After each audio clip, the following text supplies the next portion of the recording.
macha allah gis nga li mooy njëriñu famille moo tax ñi lenn dinaa ko emphasize nañ ñi teel di ñëw waaw su ko defee ñu mën a yaatal géew bi nit ñi mën a xamante gis am na ñi nga xam ne boo ko déggee rek jarul ñu koy bind waaw so Adama rek ñun we were supposed to do introduction all that stuff waaye time was really messy in the morning su commencement bi so dina jox Adama as the president soo dañu jox ko Uncle Saja waaw. Assalamualaikum warahmatullahi.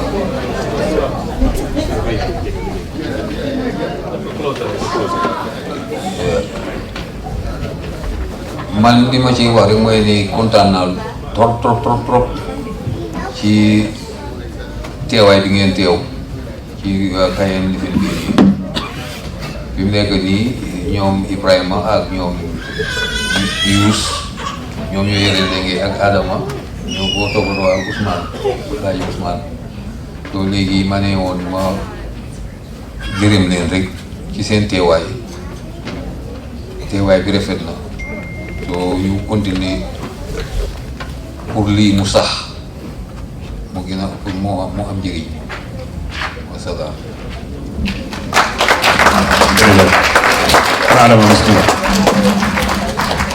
Assalamualaikum.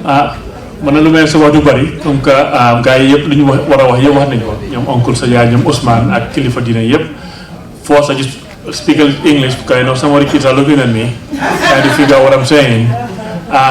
First and foremost, want to thank everybody for coming, and including and as well as thank all the folks who couldn't come. And we appreciate all the support and the prayers from everybody. So we started this, 3 years ago, following the year after we actually honored our great leader, great and fearless leader, Uncle Saja in 2015. And just on a whim, we said, okay, we need to really start this. We didn't know where to, how we're going to do it, but we're very determined to do it. And I think just from what we have seen last year and what we've seen just today alone, I think speaks to the power of this. I mean, just listening to this, both use Aziz and everybody trying to, getting to know how we all connect with each other. I would say, even for myself in the last few years, I did know some of how we're related with a number of people. Actually, I've gotten to know a lot more. And not only know a lot more, but even some of the people that I know, that I knew, I've gotten to know them better. I mean, whether it is Ibrahima, Yus, who I've known from Gambia barely. I think just the last couple of years we've spent a lot of time, and along the way I've also learned a lot. I mean, even from the standpoint, not only from the family on the Banjul side, but also on the Senegal side and definitely on the Medina side. I think as part of this, I've been able to actually, even for myself, go to Medina, go to Amdalai, spend a lot of time, get to understand a lot more. So I think this is very important. When we started this, our goal was threefold.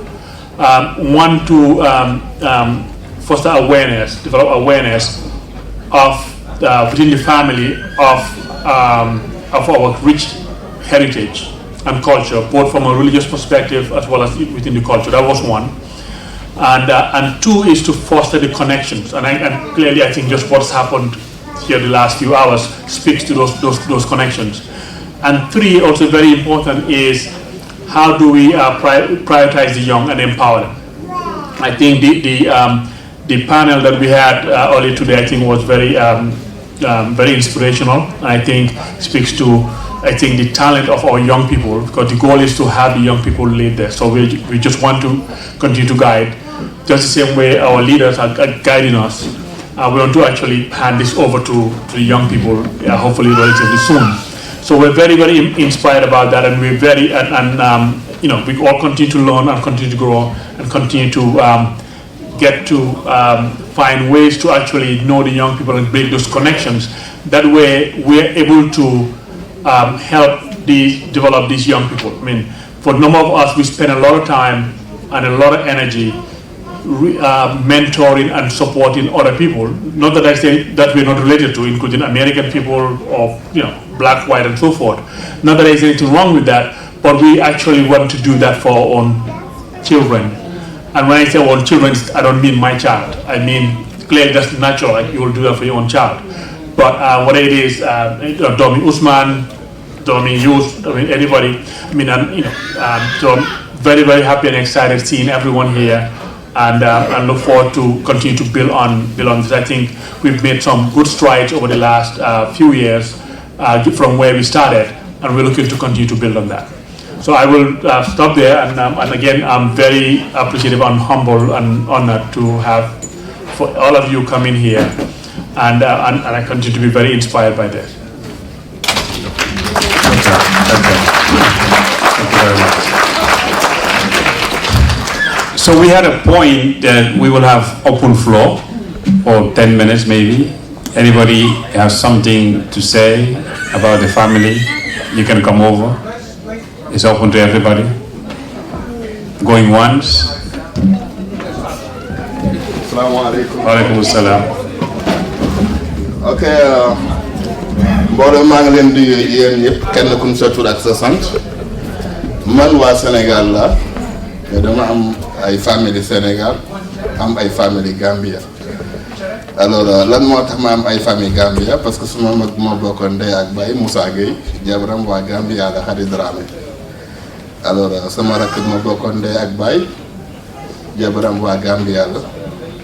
Alors léegi ñoom Gambie la ñu nekkoon ñu jóge foofu ñëw Sénégal kon léegi man dama am famille Gambie am famille Sénégal Sénégal nag ak Gambie benn réew la xam nga wolof dafay wax ne benn bopp kenn mënu ko xar ñaar bon Gambie ak Sénégal bu ma sañoon sax dañuy soppi turu Sénégal soppi turu Gambie ñu utal ko beneen tur boo xamante ne ñooñu éliminé turu Gambie éliminé turu Sénégal mu nekk benn réew parce que ñun ñëpp benn la amul benn sénégalais boo xamante ne mën na taxaw ne amul mbokk Gambie amul benn Gambien bu mën a taxaw ne amul mbokk Sénégal mais bu dee même président Macky Sall moom mooy président Sénégal mais am na ay mbokk Gambia Adama Barrow la même chose alors Gambie ak Sénégal daal damay ñaan yàlla ñu nekk réew yi nga xamante ne ñooy gën a am développement ci àddina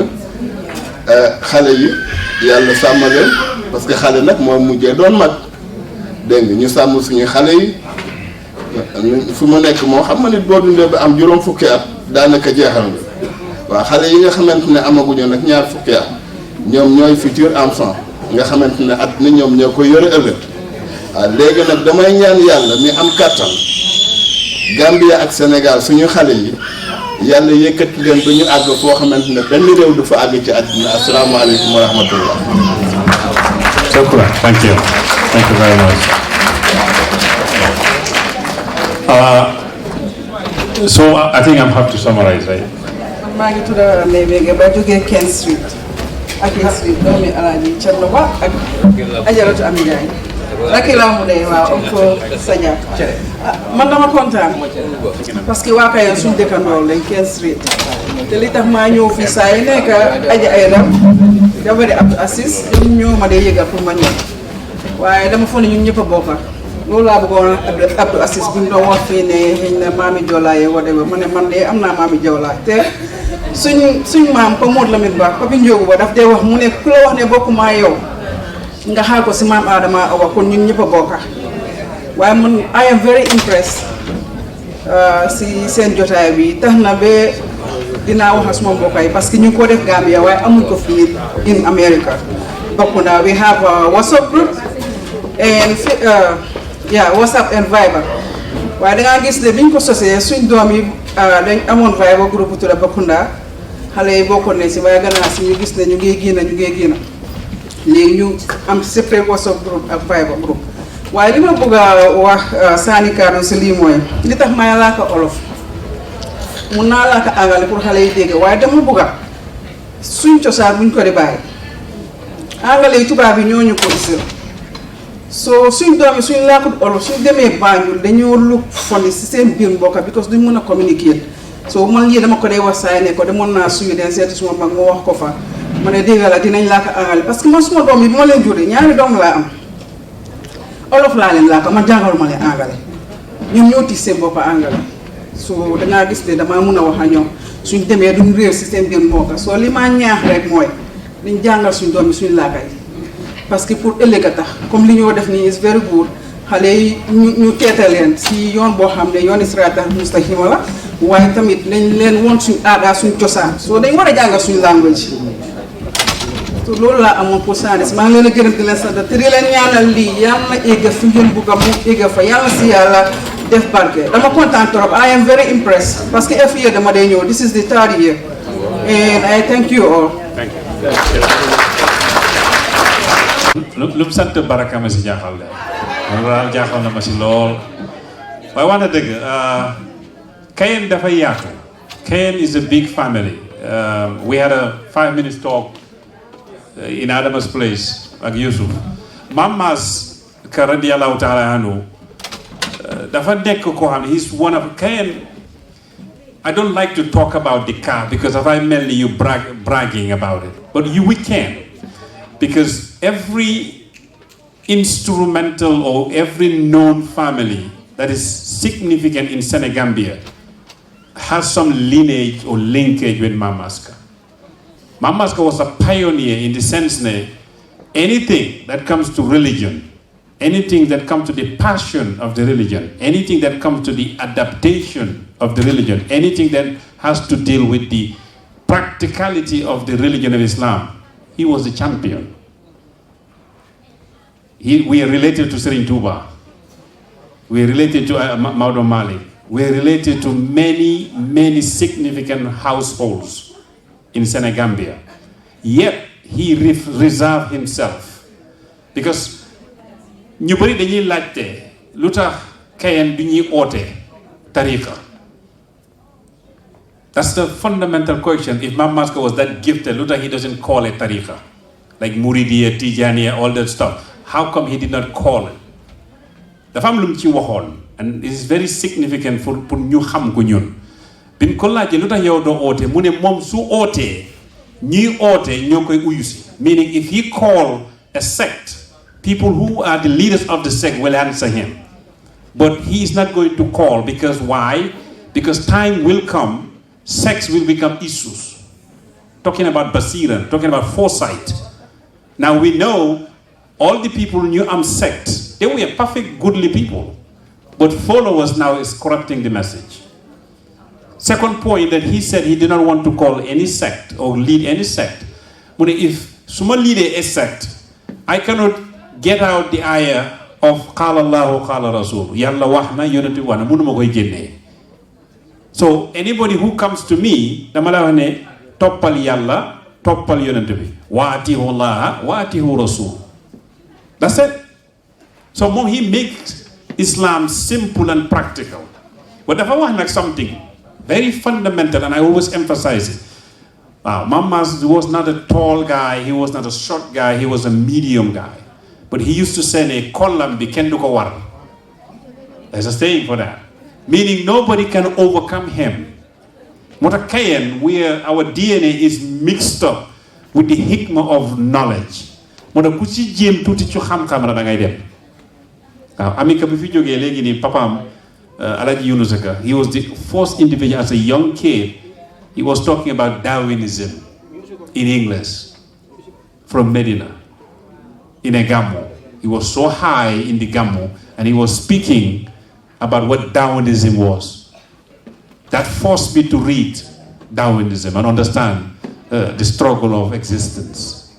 So for all of these young individuals, we lost a Khalifa that one of his first phrases, I think Adama knows that very well, xam leen seen bopp, know thyself. waaw xam leen seen bopp. Gis nga yàlla soo ko xamul doo ko jaamu. waaw bala ngay jaamu yàlla danga koy xam. boo xamul yàlla doo ko jaamu. Islam danga koy xam bala nga ciy dugg. Anybody I give Sahara, I tell you this, why are you, I use Malcolm X statement. Why are you entering into Islam? Why are you joining this religion? Do you know what this religion is? Because it's a matter of quality. So deen bi tamit that's important for individual ñu xam. All the kids to know who they are. Loolu nag is the job of the parents.